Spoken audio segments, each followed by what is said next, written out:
Hello everyone, welcome back to our channel English माध्यम के platform पे मैं हूं आपकी एडुकेटर प्रियंका ठाकुर और हम सॉल्व कर रहे हैं editorial based practice exercise. Start करते हैं आज का session with thought of the day.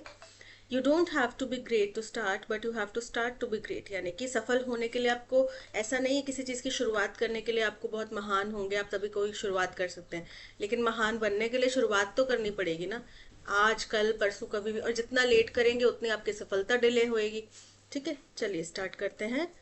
Reading comprehension for SSC CGL 2025। When Draupadi Murmu walked into the Darbar Hall of Rashtrapati Bhavan, बोल रहे हैं जब द्रौपदी मुर्मू जी जो हमारे देश के प्रेसिडेंट हैं वो दरबार हॉल के अंदर गई जो कि राष्ट्रपति भवन में है, for the swearing in of B R Gavai, की शपथ ग्रहण समारोह किसका, बी आर गवई का, as India 52nd chief justice on Wednesday. B R Gavai कौन है, हिंदुस्तान के 52nd चीफ जस्टिस बने हैं वेनेसडे को, तो उनका शपथ ग्रहण समारोह हुआ वेनेसडे को। The moment was quietly monumental, तो ये जो समय था ये बहुत महत्वपूर्ण था। इन दैट सिंगल फ्रेम, उस एक फ्रेम में, उस एक पिक्चर फ्रेम में, सीन में, decades of India's democratic journey, Hindustan की कई दशकों की डेमोक्रेटिक जो यात्रा रही है, सोशल चर्न जो सामाजिक उथल पुथल हुई है, एंड कॉन्स्टिट्यूशनल प्रॉमिस और जो संवैधानिक वादे किए गए थे, केम इनटू शार्प फोकस, वो सब शार्प फोकस में आ गए, यानी कि स्पष्ट रूप से दिखाई देने लगे।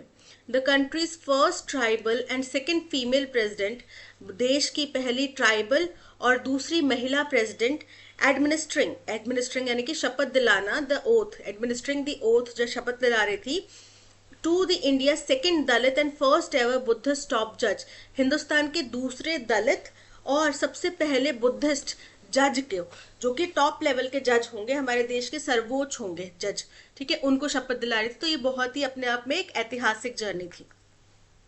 While there is indeed much to celebrate in Gavai's appointment, बोल रहे हैं जहां वास्तव में बहुत कुछ है सेलिब्रेट करने के लिए गवाई जी के अपॉइंटमेंट के साथ में, this may be the right occasion to recognise the judiciary still fall short of true inclusivity, बोल रहे हैं लेकिन ये भी एक समय है ये समझने का, इस चीज को स्वीकार करने का कि जुडिशरी में अभी भी स्टिल फॉल शॉर्ट ऑफ, मतलब कि अभी भी किसी चीज की कमी है, किस चीज की, वास्तविकता में इंक्लूसिविटी की, इंक्लूसिविटी यानी कि सबको सम्मिलित करने की, particularly in caste and gender representation, खास तौर पे कास्ट रिप्रेजेंटेशन, हर एक समुदाय के लोग जजेस या जुडिशरी में नहीं जा रहे, और जेंडर रिप्रेजेंटेशन कि महिलाएं भी हों पुरुष भी हों, बराबरी का रिप्रेजेंटेशन हो, ऐसा नहीं हो रहा।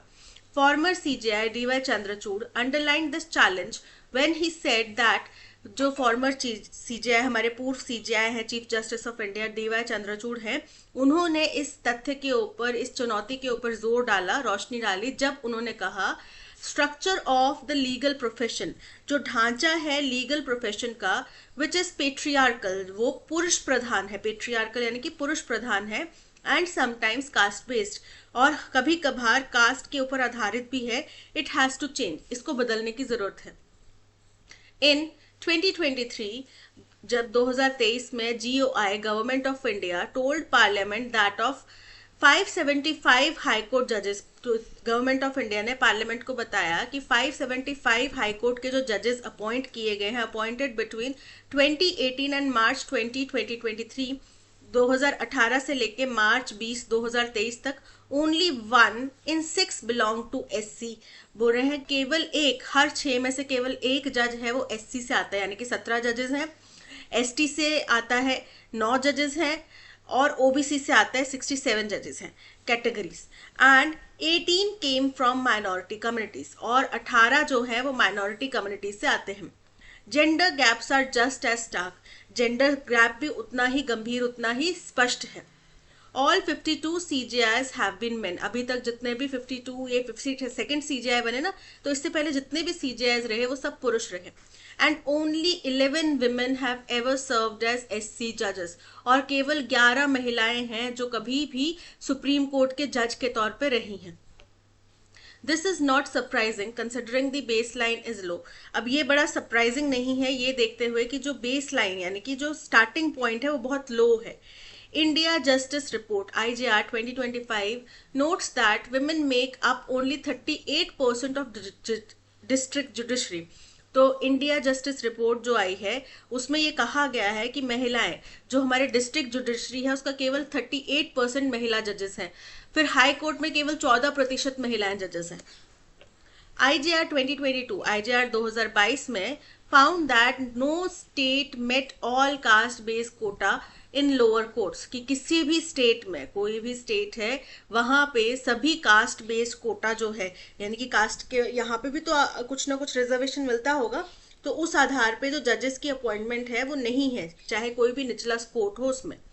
Yet reservations alone can not ensure diversity in any institution, लेकिन केवल रिजर्वेशन के आधार पे आप किसी भी इंस्टीट्यूशन में डाइवर्सिटी सुनिश्चित नहीं कर सकते, ठीक है। In fact articles 124 and 217 of the Constitution which govern appointments of SC and High Court judges, बोल रहे हैं जो आर्टिकल 124 और 217 है संविधान का, जो कि गवर्न करता है यानी कि नियंत्रित करता है सुप्रीम कोर्ट और हाई कोर्ट के जजेस के अपॉइंटमेंट्स को, respectively don't mandate caste based quotas, उसमें कोई भी कास्ट बेस्ड कोटा मैंडेटरी नहीं है, अनिवार्य नहीं है।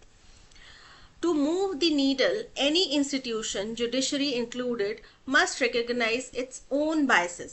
तो बोल रहे हैं to move the needle मतलब प्रभाव डालना, कुछ बदलाव लाने के लिए कोई भी इंस्टीट्यूट है, कोई भी संस्था है, उसमें अगर बदलाव लाना है जिसमें कि जुडिशरी भी शामिल है, तो उनको सबसे पहले तो रिकॉग्नाइज करना पड़ेगा, ये स्वीकार करना पड़ेगा कि यहाँ पे हमारे क्या बायसनेस है, क्या हमारे यहाँ पे गलतियां हैं। जब तक आप गलतियों को मानेंगे नहीं, एक्सेप्ट नहीं करेंगे, आप उसको सुधारेंगे नहीं, क्योंकि आपके अकॉर्डिंग वो गलती है ही नहीं, आप तो बिल्कुल सही करें, तो आपको सुधारने की जरूरत ही नहीं है।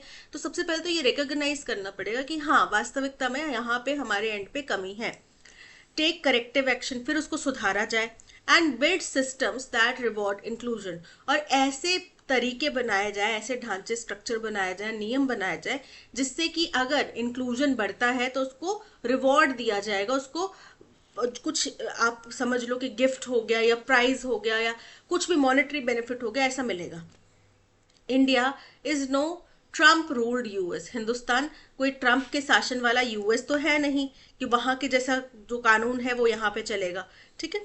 What is the tone of the passage, passage की टोन कैसी है।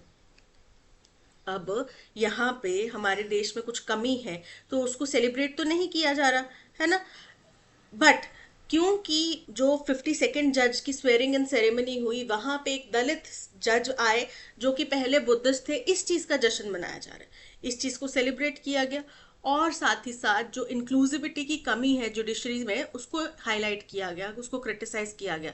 So option A is correct. Sarcastic and mocking, व्यंगात्मक है, मजाक उड़ा रही है, नहीं। पेसिमिस्टिक एंड होपलेस, नेगेटिव है और निराशाजनक है, तो होपलेसनेस तो नहीं है क्योंकि बदलाव आए हैं पिछले 70-80 सालों में हिंदुस्तान के संविधान की मदद से, जो संविधान में रिजर्वेशन है उसकी मदद से काफी ज्यादा इंक्लूसिविटी अलग अलग सेक्टर्स में बढ़ी है, बट जुडिशरी सेक्टर रह गया है तो उसमें भी इंक्लूसिविटी के लिए हमें प्रावधान करने पड़ेंगे, ठीक है। होपलेसनेस नहीं है, जज बने हैं कई, आप जैसे ये दलित जज बने हैं, सेकंड है ये दलित और फर्स्ट बुद्धिस्ट है, तो ये तो साबित होता है कि इंक्लूसिविटी यहाँ पे भी है बट कम लेवल पे है, तो उस चीज को यहाँ पे रेक्टिफाई करने की जरूरत है।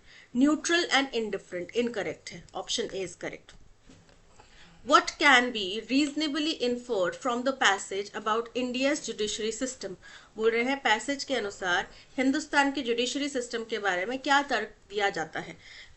The judiciary has fulfilled its constitutional duty of ensuring caste and gender diversity. Incorrect है, जुडिशरी में खुद ही इस चीज की कमी। Inclusivity in the judiciary is hindered primarily due to the absence of reservation in the constitution.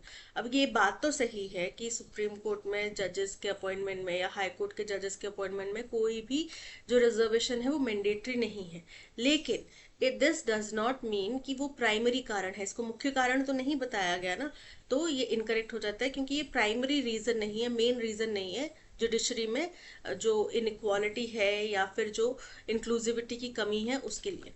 True inclusivity in judiciary requires more than just formal Kota's और reservations, बिल्कुल correct है, सिर्फ कोटाज और रिजर्वेशन से तो असर पड़ेगा नहीं, ठीक है, उसके लिए आपको और चीजों की तरफ ध्यान देना पड़ेगा। So option C is correct. Incentivise करो, ठीक है, प्रेरित करो उस तरीके से। The appointment of B R Gavai indicates that inclusivity issues have been completely resolve. जब द्रौपदी मुर्मू जी जब पहले राष्ट्रपति बनी थी देश की, तब ये कहा गया था कि देखो कुछ लोग जो हैं, आपको पता ही है सोशल मीडिया पे कुछ लोग होते हैं ऐसे जो बोलते हैं कि भाई देखो हमारे दलित यहाँ तक पहुंच गए, दलितों को रिजर्वेशन नहीं देना चाहिए, उन लोग अपलिफ्टमेंट हो गया। वन शू फिट्स ऑल यहाँ पे स्कीम नहीं चलती है कि एक व्यक्ति अगर टॉप पे पहुंच गया, दैट डज नॉट मीन कि बाकी सबका जो है अपलिफ्टमेंट हो गया। आप ये देखो सिर्फ एक पहुंचा है, इतने साल के शासन के बाद सिर्फ एक पहुंचा है, पहला पहुंचा है। दैट मीन्स अब ये बी आर गवई भी पहले दूसरे दलित हैं, ठीक है, पहले नहीं दूसरे दलित हैं, और पहले बुद्धिस्ट हैं। तो ये भी तो अपनी तरह का इकलौता केस हुआ ना, यानी कि एक पहुंचा तो क्या सभी बुद्धिस्ट के जो यहाँ पर हैं माइनॉरिटीज में अगर हैं बुद्धिस्ट तो उनका अपलिफ्टमेंट हो गया? नहीं, this does not means one shoe does not fit all. ठीक है, so option C is correct. Complete the sentence meaningfully based on the passage. Passage के आधार पे सेंटेंस को आप जो है कंप्लीट करो। The appointment of justice Gavai का जो अपॉइंटमेंट है, वेल सिम्बॉलिकली पावरफुल, जहां एक और सिम्बॉलिकली बहुत महत्वपूर्ण है, dash invalidates the need for systematic reforms in judiciary. Incorrect है, बल्कि और ज्यादा मजबूत करता है इस रिक्वायरमेंट को कि हमें कुछ बदलाव लाने की, कुछ रिफॉर्म्स लाने की जरूरत है जुडिशरी में, इनवैलिडेट नहीं करता है। Marks the complete fulfilment of caste based judicial representation. Incorrect है, सिर्फ एक दलित के जज बन जाने से जो है कंप्लीट फुलफिलमेंट नहीं हो गया कास्ट बेस्ड रिप्रेजेंटेशन का, क्योंकि वो दूसरे दलित हैं। 52 जजेस हुए हैं, उसमें से दूसरे दलित हैं, तो 52 के 52 में से मतलब बाकी 50 क्या रहे? स्वर्णिम रहे, ठीक है, या फिर किसी और कास्ट से रहे, लेकिन दलित तो नहीं थे ना। तो one shoe does not fit all. Okay, is a reminder of how representation can coexist with existing inequalities। बिल्कुल करेक्ट है, ये इस बात को दर्शाता है कि वास्तविकता में जो गैर बराबरी है, इनइक्वालिटी है, वो तो एग्जिस्ट कर रही है, लेकिन उसके बावजूद भी रिप्रेजेंटेशन को एग्जिस्ट कर सकता है, रिप्रेजेंटेशन हो सकता है हम लोगों का। So option C is correct. Choose the word that is opposite to the meaning in the meaning to the word stark। stark का opposite बताना है। gender gaps are just as stark। stark मतलब clear, obvious, स्पष्ट, तो opposite क्या हो जाएगा? First है blurred। blurred मतलब धुंधला, तो बिल्कुल करेक्ट है, यही इसका opposite हो जाएगा। स्पष्ट नहीं है, अस्पष्ट है, so option A is correct। What is the main theme of the passage? passage की main theme क्या है? the need for greater inclusivity in the Indian judiciary। बिल्कुल करेक्ट है, हमें अब और ज्यादा जरूरत है इंक्लूसिविटी को इंडियन जुडिशरी में शामिल करने की। अब यहाँ पे इंक्लूसिविटी सिर्फ कास्ट बेस्ड नहीं है, जेंडर इक्वालिटी भी की बात कर रहे हैं हम, दोनों चीजों की बात कर रहे हैं, जेंडर की भी हम बात कर रहे हैं और कास्ट बेस्ड इंक्लूसिविटी की भी बात कर रहे हैं। सो ऑप्शन ए इज करेक्ट।